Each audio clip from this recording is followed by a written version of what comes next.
সমস্ত উলামায়ে কেরামের দায়িত্ব। আমাদের নবী সাল্লাল্লাহু আলাইহি সাল্লাম বলছেন যে গোটা পৃথিবীর মুসলমানরা হচ্ছে এক দেহের মতো। কিসের মতো ভাই? এক বডির মতো, এক দেহের মতো। শরীরের এই জায়গায় যদি কেউ হাত উঠতে পারি দেয়, এইখানেই শুধু ব্যথা লাগবে না, সারা শরীরই ব্যথা করবে ভাই, সারা শরীরই। তাহলে আমাদের গোটা পৃথিবীর আনাচে কানাচে যেখানে যে মুসলিম সমস্যায় পড়বে, আমরা যদি তাদের ব্যথায় ব্যথিত না হই, তাহলে রাসূলের ভাষায় প্রকৃত মুমিন আমরা না, আমরা না। ইসলাম নামের একটা সংগঠন, ইন্টারন্যাশনাল জঙ্গি সংগঠন হিন্দুদের, এই সংগঠনের অনেকগুলা টার্গেট আছে। এদের এক নম্বরের টার্গেট হচ্ছে মুসলমান মেয়েদেরকে বিভিন্ন উপায়ে, বিভিন্ন কৌশলে, বিভিন্ন পন্থায় এদেরকে প্রেমের আকৃষ্ট করে এদের ভিতরে তোমাদের বাচ্চা দাও। নাউজুবিল্লাহ। ওদের একটা পণ্ডিত বলেছে এখন আমাদের আন্দোলন হচ্ছে মন্দির বানানোর চাইতে মুসলমান মেয়েদেরকে নষ্ট করা উত্তম। নাউজুবিল্লাহ। আপনি কোন দল আছেন? আপনি কোন দল আছেন? এখন আপনার বড় জিহাদ হচ্ছে মেয়েকে পাহারা দিবেন, আপনার মেয়েকে। এখন গ্রামে গঞ্জে এই স্কুলের সদস্যরা ছড়িয়ে ছিটিয়ে বসে টার্গেট করছে মুসলমানের মেয়ে। গাজীপুরে একটা মেয়েকে 3 জনে মিলে 3 দিন দর্শন করেছে, 3 দিন। নাউজুবিল্লাহ। মেয়ের বয়স 13 বছর, মাদ্রাসার মেয়ে।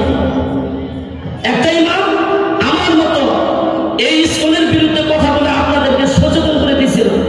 দেওয়ার কারণে স্কুলের সদস্যরা তাকে অ্যাম্বুলেন্সে উঠিয়ে একটা এইভাবে টিস্যু দিয়ে অজ্ঞান করে পঞ্চগড়ের বর্ডারে নিয়ে ওনাকে ভারতে পাস করার চেষ্টা করেছিল। এবং আরো দুঃখের বিষয়, ওই ইমাম সাহেব ডাইরেক্ট লাইভে বলছে যে আমাকে তারা নাপাক করে ফেলেছে। নাউজুবিল্লাহ। এটা আমার কথা না, ডাইরেক্ট ওই ইমাম সাহেবকেও তারা নাপাক করছে। নাউজুবিল্লাহ। পুরো একজন মানুষ, প্রায় 60 প্লাস বয়স, মদিনা বিশ্ববিদ্যালয় থেকে ভাড়া করি। ওনার মতো একজন আলেম ঘরে যে এইভাবে ইসকনের বিরুদ্ধে মানুষকে সচেতন করে দিয়েছে। ওনারা মাইরে শিকল মাইরে ওই বর্ডারে নিয়ে গিয়েছিল ভারতে পাস করার জন্য।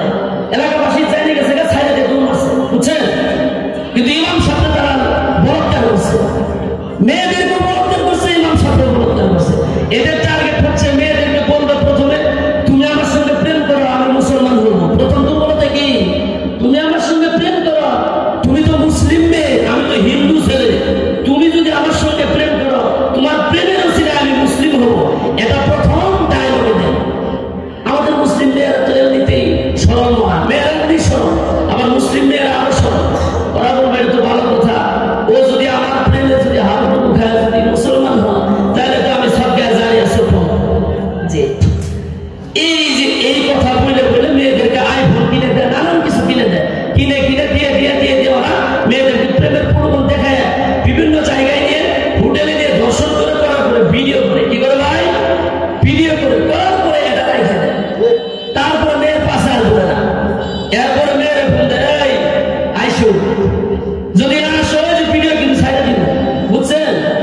এই ভিডিওর মেয়ে বারবার যাইতেছে, তার কাছে বারবার যাইতেছে, যাইতেছে দর্শন করতেছে, 3-4 দিন মিলে দর্শন করে মেয়ের নষ্ট করে ওর ভিতরে বাচ্চা দেয়। এদের টার্গেট হলো মুসলিম মেয়েদের পেটের ভিতরে যদি আমরা অবৈধ সন্তান দিতে পারি, সামনের দিনে সালাউদ্দিন আইয়ুবী জন্মগ্রহণ করবে না, শাহজালাল ইয়ামানি জন্মগ্রহণ করবে না, মুফতি ফজলুল হক আমিনী জন্মগ্রহণ করবে না, আব্দুল কাদের জিলানী জন্মগ্রহণ করবে না। তাহলে মুসলমানদেরকে আমরা গায়েব করতে পারবো। নাউজুবিল্লাহ।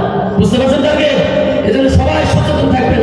আপনার মেয়ে কয়টা স্কুলে যায়, কয়টায় ঢুকে বাসায়, এগুলো স্যারের সঙ্গে আলাপ করে তারপরে মেয়ের বাইরে করে দিবেন। বুঝতে পারছেন? যাই হোক, আমার উস্তাদ উনি, আমি মাপ চাই হুজুরের কাছে, আল্লাহ পাক আমাদের সবাইকে সংক্ষিপ্ত পরিসরে জেনে বাংলা